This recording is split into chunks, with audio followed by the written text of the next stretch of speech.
Bab 1052. Bukankah hanya seorang pria saja? Setelah memasuki kamar mandi, Gita asal memasuki satu kamar mandi kecil, menarik tutup kloset ke bawah dan duduk di atasnya untuk menenangkan suasana hatinya.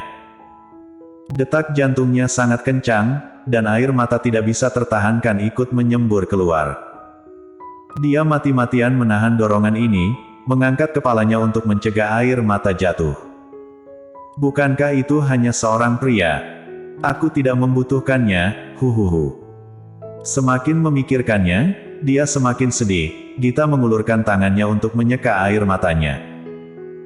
Namun semakin diusap, semakin deras air mata yang mengalir. Akhirnya Gita tidak bisa menahan diri, dan air matanya pun jatuh. Dia mengulurkan tangannya menutupi wajah dan menangis terseduh-seduh. Padahal, dia sudah berusaha keras untuk melupakannya. Mengapa masih sangat kecewa ketika melihatnya sekarang? Dirinya yang seperti ini benar-benar menyebalkan. Dia tidak bisa terus seperti ini lagi, dia harus berdeterminasi, dan harus melupakan Andrihan. Dia tidak boleh begitu saja jatuh di tangan pria dalam kehidupan ini. Benar, dia harus membuka toko dan sibuk. Selama dia kembali ke hari sibuk yang sama seperti sebelumnya, dan tidak melihatnya, dia pasti tidak akan memikirkannya lagi. Gita mengeluarkan tisu dari tasnya, menyeka air mata dan hidungnya dengan kuat, dan berjalan keluar dari kamar mandi. Ketika dia keluar, seorang wanita kebetulan keluar dari bilik di sebelahnya. Saat dia menangis terseduh-seduh barusan, orang di sebelah telah mendengarnya. Pada saat ini, melihat mata Gita memerah, wanita itu menatapnya dengan khawatir.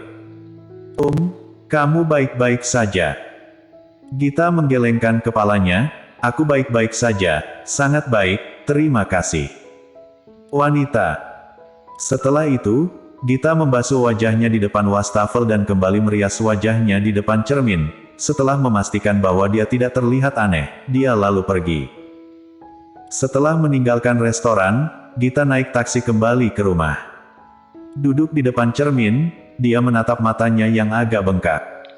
Kemudian, dia membuka kulkas, mengambil sebuah es batu menempelkannya. Dia sekarang tinggal di rumah, jadi dia tidak boleh membiarkan orang tuanya melihat perbedaannya. Dan apa yang telah dia putuskan untuk dilakukan, dia harus terus maju dan bertahan. Andrihan. Biarkan perasaannya terkunci selamanya. Sampai saat mereka bertemu kembali, dia harus menganggapnya sebagai orang asing. Makanan itu dimakan Glenn dengan hati yang tidak senang. Dia benar-benar tidak ingin memakan ikan kukus ini. Dia benar-benar sangat ingin memakan makanan yang dimasak oleh Bibi Gita, tetapi untuk kebahagiaan Bibi Gita, dia melepaskan pikiran ini dan menciptakan ruang tersendiri untuk Paman dan Bibi Gita. Tanpa diduga, masalah malah terjadi seperti ini. Glenn sangat tertekan, jadi dia tidak terlalu tertarik untuk makan. Belum lagi Andrihan, dia sendiri tidak suka makan, dan Glenn juga yang tiba-tiba memintanya untuk datang ke sini hari ini, baru dia datang. Siapa yang tahu Glenn akan merencanakan ini? Selain itu, gadis kecil itu panik dan melarikan diri di depannya, benar-benar memperlakukannya sebagai momok dan tidak ingin melihatnya lagi. Membuat Andrihan merasa bingung. Saat Glenn sedang makan, Andrihan bahkan tidak menggerakkan sumpitnya. Untuk waktu yang lama, Glenn meletakkan sumpitnya dan menatapnya dengan mata terbuka lebar. "Sudah selesai makan?" tanya Andrihan. Glenn mengambil serbet dan menyeka sudut bibirnya, memandangi banyak hidangan di depannya, dan ingin mengujinya, berkata, "Bibi Gita memintaku untuk tidak menyia-nyiakan ini, tetapi dia pergi tanpa makan. Ada 2 atau 3 piring lauk yang dipesannya, sungguh, mengapa Bibi Gita bisa begitu boros?" Dia berkata sambil mengamati ekspresi Andrihan. Sangat disayangkan Glenn kecewa, wajah Andrihan masih terlihat sama, tidak ada perubahan yang banyak, dia tidak dapat melihat ke dalam perasaannya. Setelah beberapa saat, Andrihan sepertinya memikirkan sesuatu, dan bersuara rendah, jika tidak ingin menyia-nyiakannya, maka bungkus semua yang belum dimakan. Glenn, dibungkus untuk siapa?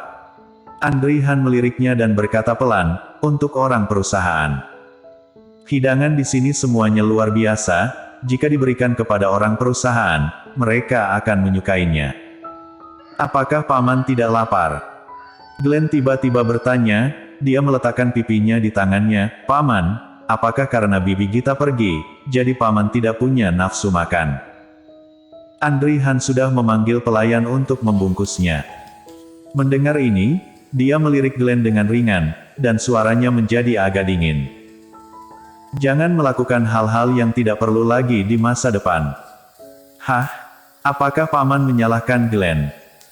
Kalau begitu, Glenn tidak akan memanggil paman untuk makan bersama lagi di masa depan. Mendengar itu, Andre Han sedikit goyah. Dia menekan bahu Glenn, suaranya lebih lembut.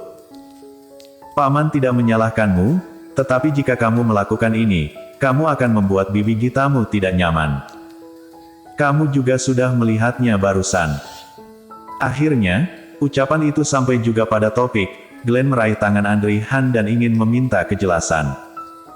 Apakah paman telah menyinggung bibi Gita? Jadi bibi Gita lari saat melihat paman. Menyinggung dia. Ketika dia ingin datang, Andre Han tidak membiarkannya, dan hal yang telah dia lakukan padanya di luar negeri, mungkin sudah membuatnya menyerah, bukan?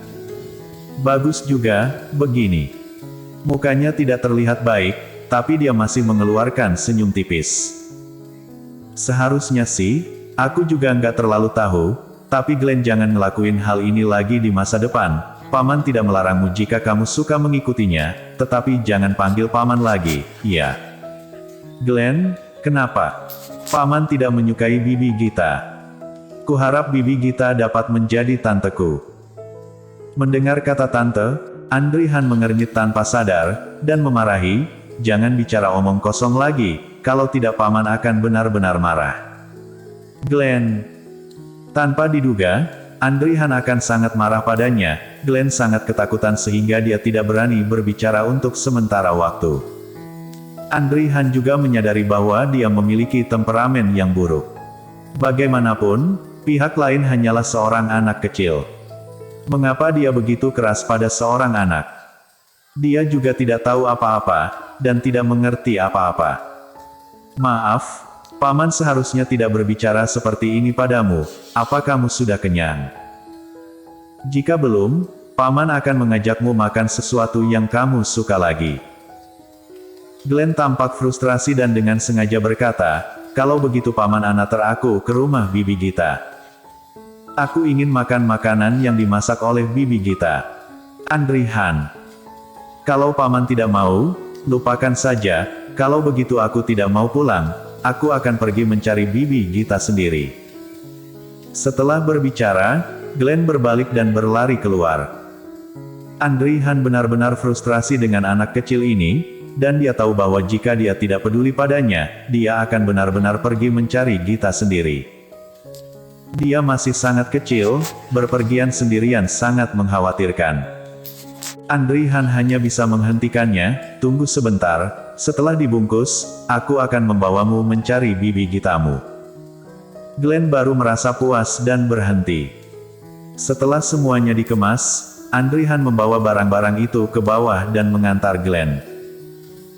Setelah mobil sampai di tempat tujuan, Glenn menatap gedung yang familiar di hadapannya dan berkata, Paman, bagaimana kamu tahu bibi Gita tinggal di sini? Selain bibi Gita yang baru saja membawaku ke sini, ini baru kedua kalinya aku datang ke sini. Bersambung.